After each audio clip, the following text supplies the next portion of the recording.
चल हो जा शुरू। केसरिया से मन जोगी हुआ रे, दिल झूमे देखो मतवारा हुआ रे, दिल झूमे देखो मतवारा हुआ रे। हर पल मनाओ केसरी त्योहार। विमल बोलो जुबान केसरी।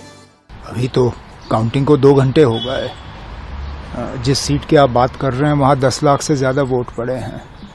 इंतज़ार करें, 3-4 बजे तक सारा क्लियर हो जाएगा। मैंने पहले ही सुबह आपको कहा कि उतार चढ़ाव तो रहेगा ही, क्योंकि जिस तरह वोटिंग की पैटर्न रही और जिस तरह कुछ कॉन्स्टिट्यूंसीज़ में कम कुछ में ज़्यादा, मुझे पहले जिस दिन पोलिंग हुई उस दिन से मालूम था कि काउंटिंग जो है उसका ट्रेंड एक तरफ से नहीं होगा। ये किसी का लीड, किसी का ट्रेल, लेकिन एंड में रिजल्ट क्लियर हो जाएगा। और सर एग्जिट पोल को आप कैसे देख रहे हैं जो सुबह से भी चल रहा है यहाँ? अब ये एग्जिट पोल आप लोग चलाते हो, असली पोल जो मैटर करता है वो आज का है। एग्जिट पोल्स तो आप लोग जो है टीआरपी बढ़ाने के लिए करते हो।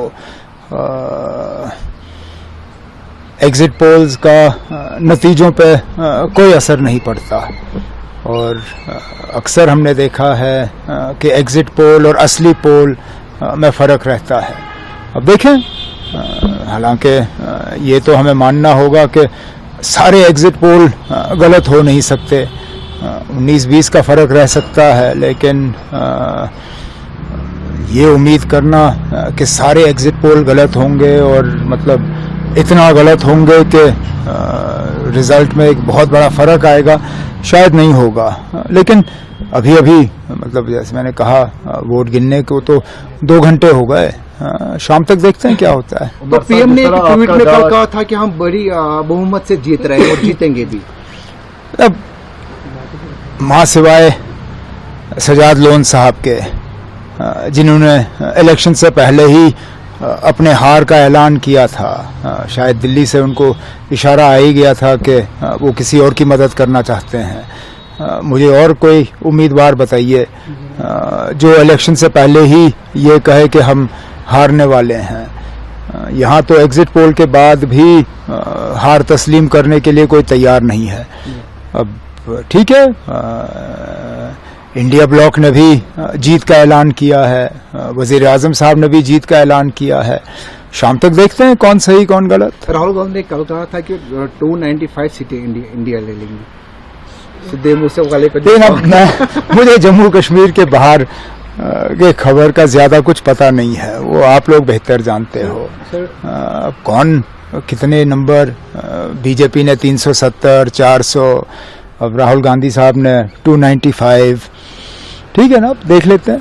बारामूला से लीड पे हैं। वो तो हमें मालूम ही था, मैंने जैसे आपसे कहा, हमें पता था कि उतार चढ़ाव आ ही जाएगा।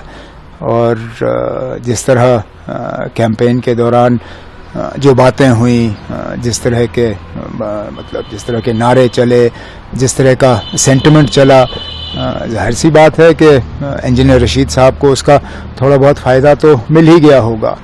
अब बारामूला के लोगों ने क्या फैसला किया है आज शाम तक पता चल जाएगा। अनंतनाग सीट में मियां साहब आगे बढ़ रहे हैं और अपनी पार्टी नजर ही नहीं आ रही कहीं। अब इंतज़ार करिए, आप लोग बड़ी जल्दी में जो है नतीजों का ऐलान करना चाहते हैं। शाम तक सारा क्लियर हो जाएगा। 2 सीटें, 3 सीटें, 1 सीट, 10 सीटें, सारा कुछ क्लियर हो जाएगा। नेशनल कॉन्फ्रेंस का दावा